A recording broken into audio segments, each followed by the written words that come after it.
Hi guys, right back here. Today we're going to be going over an airsoft overview, which is going to be my Tokyo Marui Saiga 12K. As you can see, it's very different to what you get out of the box. So we're going to go externals, internals. I'll go through my magazine setup and just a few bits of advice for this, because there's not really a whole lot internally that I've done to this, because there's no new parts. So let's get into it.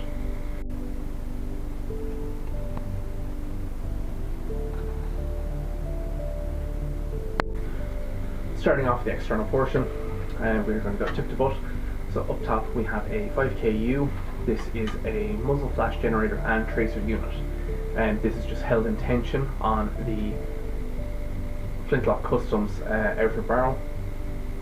The short barrel does have threads on it, but I couldn't get the Saiga 12K adapter, so it just slides over the threads and it goes onto the actual barrel itself, and it's held in tension with 4 set screws.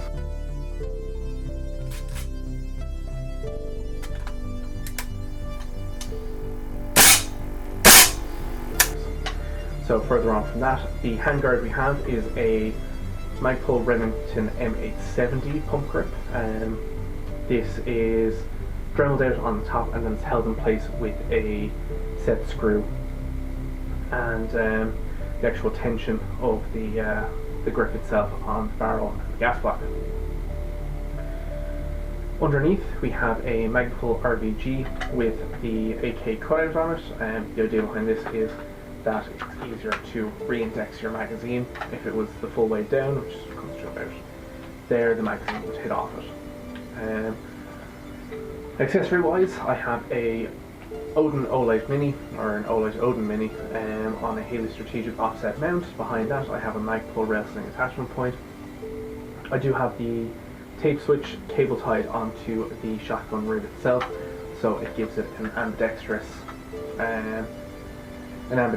point to turn it on. On the receiver, I just have an AKM, Tokyo Marui AKM charging handle adapter.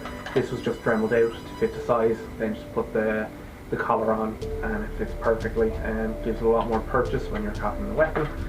So it's a lot easier to go with one hand or underneath. So, brilliant piece of equipment. Have a Tokyo Marui AK-74 side rail mount. This you need to bend the bottom part down. I just use a flathead screwdriver to bend it down, and then I have an RMR on the top. I'm not too sure what style of RMR this is. I got it second hand, but it holds up to the recoil and has a very actually bright dot on it. Brilliant for this sort of setup. Further on, I have a Magpul pistol grip. This is for the AK. It's a lot thicker and a lot girthier than the standard Tokyo Marui Saiga 12 grip, which is quite thin, which is the 74 style, and has nice aggressive texturing and just feels good in the hand. Have a Flintlock Customs buffer tube adapter. This is a drop-in part. There's no modifications needed. You literally just take out the pins holding the stock in place, put this on, slide the pin in, and bodge your Uncle Fanny's around. I have the Ace 1 Arms stock on it. This is from the Ace 1 Arms Raptor. Quite comfortable. I am trying to get a Magpul CTR for this, but it's quite hard to get one in black. So you can see, very Western style, very American. The inspiration behind this was pictures of the US Coast Guard. They have, some of them have boarding shotguns, so they have Saiga 12s used for boarding capabilities. So I thought it would be pretty cool to kind of inspire off that. So this is the external portion of the build, so let's get into the internal portions and a bit of advice.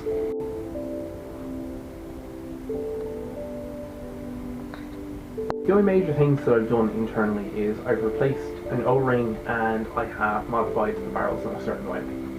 So with the O-ring replacement, on the nozzle there is an O-ring that is set into it to help with the air seal.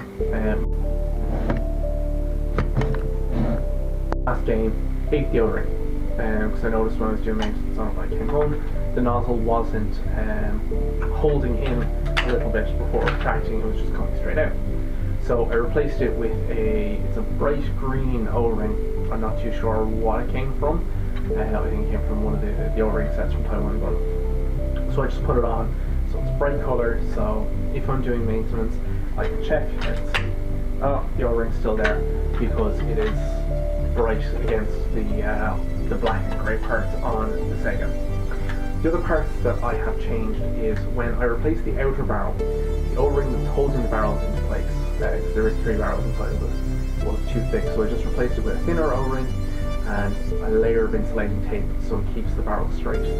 Now when you get this out of the box, your top barrel will be at the 1 o'clock position, kind of similar to where my torch is mounted, and that'll give it a better spread. Less range but better spread. I straightened up the barrels to give it a straighter shot, so the BBs more fly straight and then they go into kind of like a line after about 25-30 meters. So that is my recommendation, is to straighten up the inner barrels and to replace your O-ring with a brighter coloured O-ring. Other maintenance things that I've done. I have thread locked, not super glued, thread locked all of the screws because they tend to back out due to the recoil. So I've just used the Loctite blue thread lock, the light one. So you just put a little bit on the screw, and as you're putting it in, you just have it hand tight and they won't back out. But if you need to take them out, you just need a little bit more force and they'll get out. Won't strip your screws. It's a great thing to do, in my opinion, is to buy light thread lock, airsoft air. I have a nice green one that comes in a syringe. I had that before. It's just I found with the syringe I wasn't able to control it as much as I could with the squeezy bottle of Loctite. So yeah, I didn't super glue it, I promise. So yeah, that's all kind of the internal portions. There are no upgrade parts to this, so hopefully down the line I might do a revised video on the upgraded internals I've done to this. So we'll get on to the setup.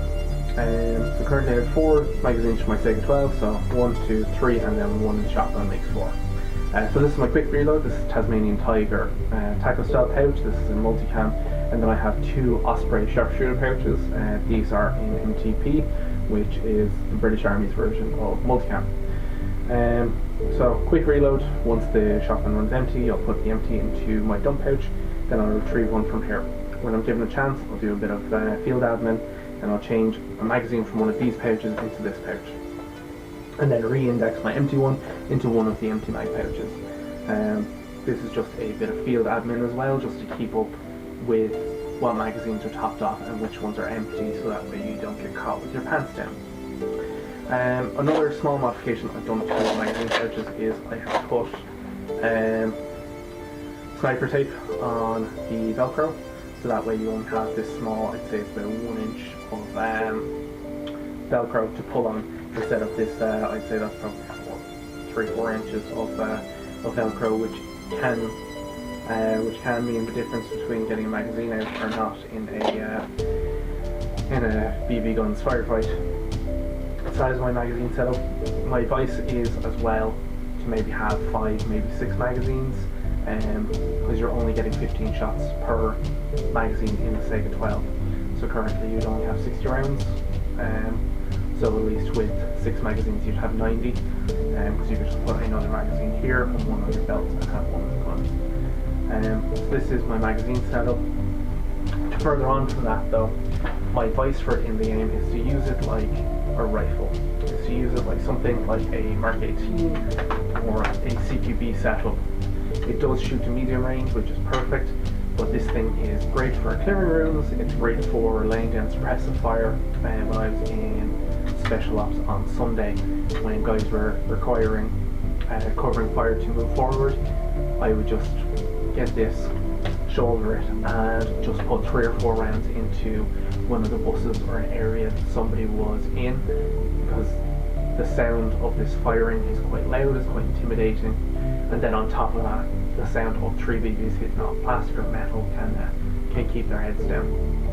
I would recommend having a torch on it. The torch does help with illumination as well as blinding. I found even in the daytime, using the flashlight to blind people who are kind of close enough range, or you can use it to trace your BBs. Now, obviously I've tracer on this as well, but it's always good to have a light a decent optic setup and a sling setup on your airsoft gun. So this is the full overview of my Saiga 12K. Thank you very much for watching.